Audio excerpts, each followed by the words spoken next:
Muito obrigada, Sr. Presidente. Agradeço também a presença do Sr. Presidente da Direção do Sindicato dos Técnicos de Handling, bem como as pessoas que o acompanham. Sr. Presidente, quantos associados tem o vosso sindicato na TAP e na Ground Force? Responder. Atualmente, cerca de 500. Perguntar. Quantas saídas registaram-se com o plano de reestruturação? Não renovação, contratos de mútuo acordo ou part-times? Na TAP? Sim. Bom, aquilo que é público, portanto, houve cerca de 1.200 não renovações, salvo erro, quando da pandemia. Depois houve acordos que, pronto, há uma primeira fase que era de facto, foram de facto medidas voluntárias, mas a segunda e a terceira fase de voluntário não tinha nada, porque obviamente era ou saem por acordo que têm um bónus de 25% e 2 salários e meio, ou então, se não aceitarem, daqui a semanas saem com o que está na lei, ou seja, sem os 2 salários e meio e sem os 25% de acréscimo. E, portanto, julgo que também é do senso comum que alguém que é colocado perante este facto, pronto, decide, já que vou, pelo menos levo 25% a mais e 2 salários e meio. E, portanto, isso foi o resto até aos 3.000. Portanto, se quiser 1.800 pessoas, das 1.800, se calhar 300, 400 fizeram um acordo e até se queriam mesmo ir embora, por alguma razão, não sei, mas depois o grosso foi debaixo desta condição. Portanto, que é no sentido de ou vais ou vais. Para perguntar. E as saídas, mas relacionadas com os vossos associados dentro da vossa área de atuação? Responder. Olha, eu sou-lhe sincero, nós não tivemos assim, e também não tivemos nenhum problema no que diz respeito aos despedimentos coletivos que existiram, pelo simples facto de que o nosso acordo temporário e de emergência não permitia que houvesse despedimentos.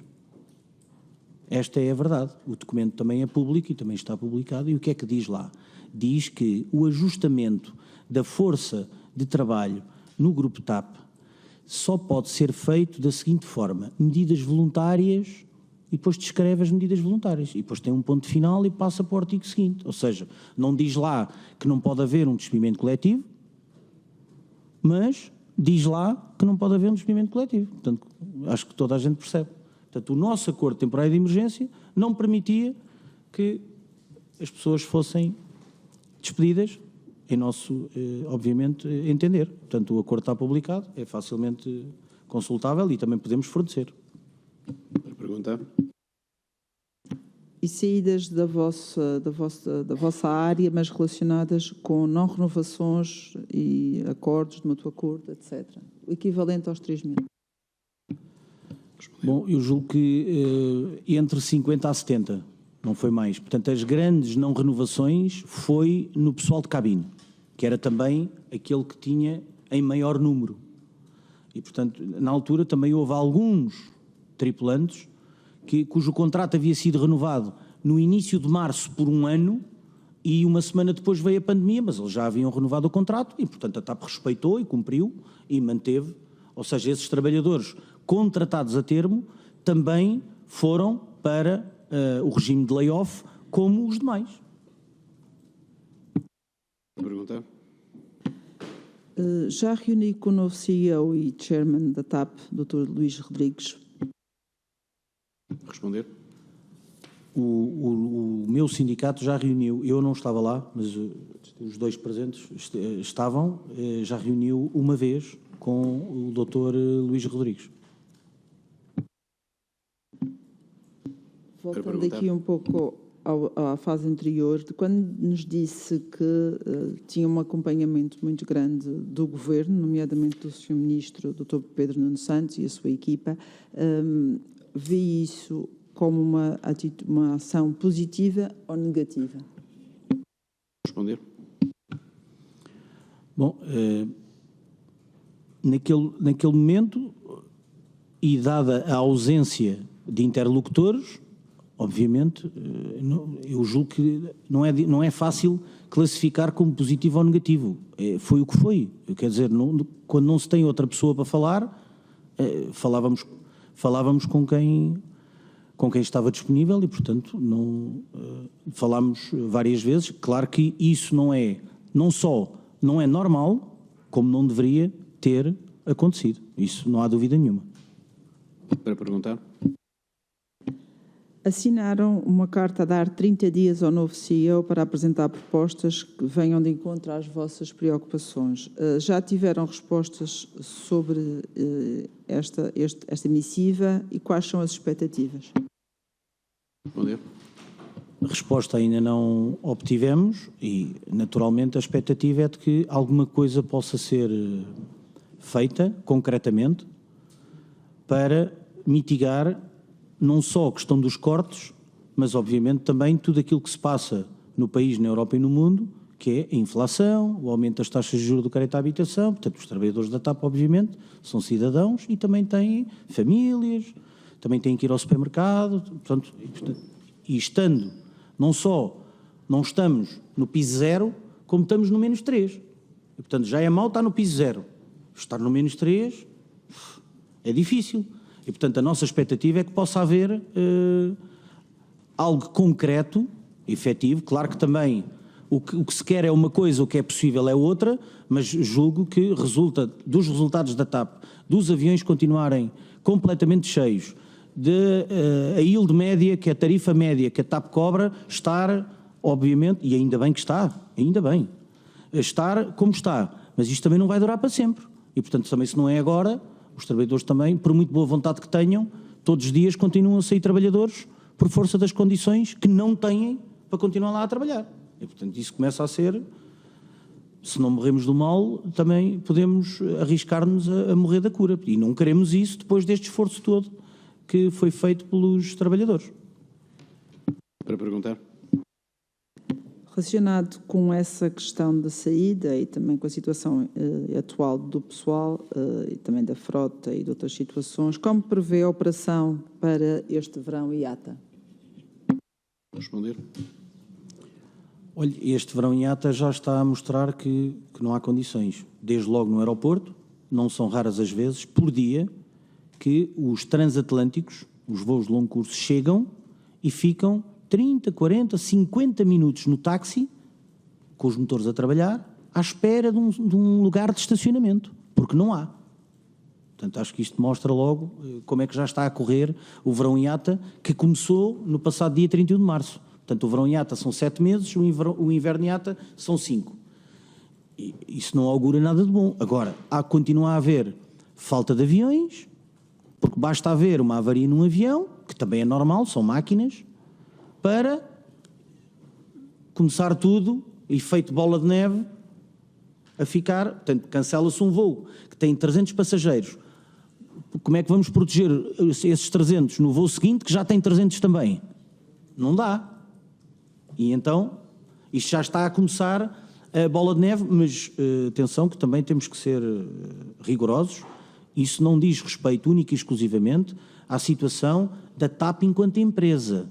Também diz, mas não é só.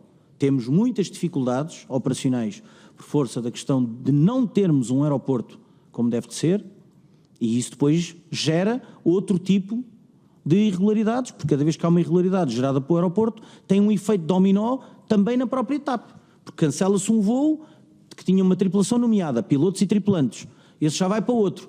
Os que estão no destino para onde o avião ia, que regressavam, já não regressam. Portanto, o planeamento dessas 10, 12 pessoas também vai ter que ser alterado. E isto depois tem esse efeito. Para perguntar. Foi dada a notícia que a Comissão Europeia estima que a companhia possa valer entre 854 milhões de euros e 1.575 milhões de euros. Foi uma notícia de ontem. O que isto corresponde, neste intervalo, a perdas entre os 1.600 e 2.300 milhões de euros. Como avalia esta análise também face aos resultados que foram anunciados e a perspectiva de privatização que se antevê, que já foi anunciada pelo Governo? Responder. Bom, essa avaliação eu não vi, não tive acesso a nenhum documento dela, mas é uma avaliação e para mim a TAP vale muito mais do que isso, obviamente, mas, como eu já tinha dito no início, estamos muito limitados também no nosso valor, porque, desde logo, não conseguimos atrair players de outras geografias. Porquê? Porque não temos um aeroporto que consiga comportar, aceitar, por exemplo, uma operação ou um hub longo curso. Nós hoje temos um hub longo curso, médio curso, longo curso. Ok? Parece a mesma coisa, mas não é. Ou seja, nós até à privatização tínhamos um hub que o médio curso era o feeder do longo curso. E ponto final. A partir da privatização, 2016, com o aumento das rotas para a América do Norte, que chegou a ser o mesmo número de rotas e de movimentos do que é para a América do Sul, onde temos uma forte implementação há muitos anos, no Brasil, isso chegou a ser, nessa altura, com esse crescimento, nós antigamente íamos buscar um passageiro a Roma para levar para Fortaleza. A partir de 2016, passámos a ir buscar um passageiro a Washington para levar para Roma. Mais uma vez, parece a mesma coisa, mas não é. E, portanto, por isso é que se deu o boom que deu no turismo e outro tipo de turismo. O turismo americano, por exemplo, que até então praticamente desconhecia Portugal, mas isso, pronto, é um problema cultural, não é? Mas é verdade. E, portanto, isso é que impulsionou o programa Portugal Stopover, todas essas coisas, só que chega a um ponto que acabou, não conseguimos mais. Porque não há lugar para os aviões, o espaço do aeroporto de Lisboa é o mesmo desde que ele foi construído e desde que a cidade o engoliu. E, portanto, pode-se fazer muitas obras, mas ele nunca vai ter capacidade para mais. Temos que decidir o novo aeroporto para ontem. Para perguntar. Recentemente foi assinado um acordo entre a Ground Force e a massa insolvente, a TAP e a empresa Menzies. Houve uma reunião no dia 21 de abril. O que é que foi tratado e que garantias é que foram transmitidas no âmbito desta atuação da Ground Force? Responder. Bom, nós reunimos com a Menzies, juntamente com os outros sindicatos, e que foi uma reunião de apresentação da Menzies. Foi-nos comunicado que está tudo tratado, quer com a TAP, quer com o Governo, e, portanto, agora, como é público, a Ground Force está ainda num processo de insolvência, está na fase de elaborar o plano de recuperação para ser entregue no Tribunal do Comércio para depois ser aprovado e depois aí sim dar-se-á a entrada da Menzies e a partir daí, pronto, é o futuro. Para perguntar. Mas então não foram ouvidos no âmbito das negociações prévias que houve? Não. Quem tratou desse processo foi os senhores administradores de insolvência, que em 18 meses o que nos foi sendo transmitido é que havia 3 candidatos, depois passou a haver 2, depois ficou um, que é a Menzies, portanto na altura era NAS, posteriormente é que essa empresa, que é uma empresa do Kuwait, o Fundo Soberano do Kuwait, depois comprou a Menzies e então aí ficou, e foi aí que se transformou a Menzies no maior handler do mundo. Para perguntar. Como vê o papel da TAP nesta nova estrutura social da Ground Force, que se prevê, obviamente, minoritária? Responder. Bom, isso também decorre de uma diretiva comunitária, salvo erro, a 96, que obriga a que o handler tenha que ser destacado da companhia aérea dominante. Portanto, não se trata de ser Estado ou privado, tem que ser, seja de uma forma ou de outra. E, portanto, isso é como é que nós vemos. Nós vemos que a TAP tem que continuar, obviamente, a ser a acionista que é um acionista de referência. Quem assiste a TAP, não só no hub, como nas escalas portuguesas, é a Ground Force.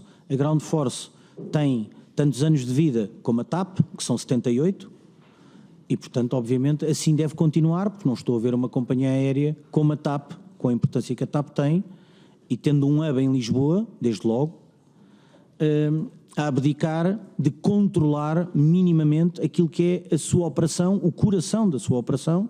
Portanto, não estou a ver, não haveria nenhum benefício em a TAP, por exemplo, como está no paper da União Europeia que aprovou o plano de reestruturação e que o explica,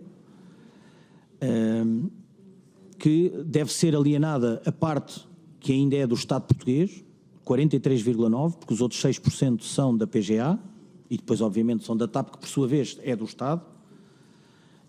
Para nós nunca será uma situação positiva para ninguém, não é só do ponto de vista dos trabalhadores, é também para a TAP e até para o país.